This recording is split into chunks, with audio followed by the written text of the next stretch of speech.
সকলকে নমস্কাৰ আৰু মই আছোঁ এতিয়া মোৰ জোনালী সেন্দুৰীয়ালীৰ নতুন ষ্টুডিঅ' ZG মিউজিক ষ্টুডিঅ' আৰু আপোনালোকে দেখিছে চাৰিওফালে অকল গছ, ইয়াত বিভিন্ন ধৰণৰ গছ।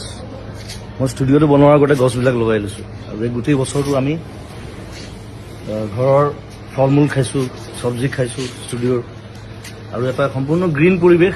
ঘৰটো মই গ্ৰীণ ৰাখিছোঁ সেইকাৰণে যিমান পাৰি ষ্টুডিঅ'টো। আৰু সম্প্ৰতি এটা হুলস্থুল এটা চলি আছে গছ কটাক লৈ। বিভিন্ন জেগাত দেখিছোঁ ডাঙৰ ডাঙৰ গছ কাটি দিবলগীয়া হৈছে, ৰাস্তা বনিছে, তাত কিবা বেলেগ বস্তু বনিছে। গতিকে আৰু চৰকাৰে কৈছে যে আমি গছ কাটিছোঁ যদিও আমি বিভিন্ন ঠাইত গছ ৰুইছোঁ তাক বেলেঞ্চ কৰিবৰ কাৰণে।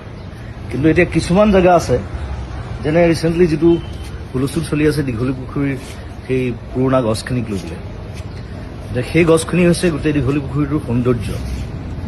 এতিয়া সেইখিনি গছ কাটি যদি বেলেগ জেগাত গছ ৰুৱেও সেই দীঘলী পুখুৰীৰ সৌন্দৰ্যটো ঘূৰি আহিবনে, এইটো এটা ডাঙৰ প্ৰশ্ন। ৰিচেণ্টলি দেখিলোঁ আগৰতলাত পুৰণা গছ নাকাটিবৰ কাৰণে ফ্লাইঅভাৰৰ পেটাৰ্ণ সলনি কৰা হৈছে। গতিকে সেইটো বস্তু আমাৰ ইয়াতো সম্ভৱ মই ভাবোঁ। গতিকে মই চৰকাৰক আবেদন জনাইছোঁ যে যদি কিবা অপশ্যন আছে তেওঁলোকে সেই অপশ্যন গ্ৰহণ কৰক, যাতে সেই গছকেইজোপা দীঘলী পুখুৰী আমি বচাব পাৰোঁ।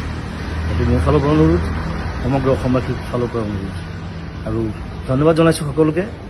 আৰু এই যিটো আমাৰ বিপ্লৱ চলিছে গছ সংৰক্ষণ, গছ বচোৱাৰ, তাত সকলোৱে সহযোগ কৰক। ধন্যবাদ, থেংক ইউ, বাই বাই।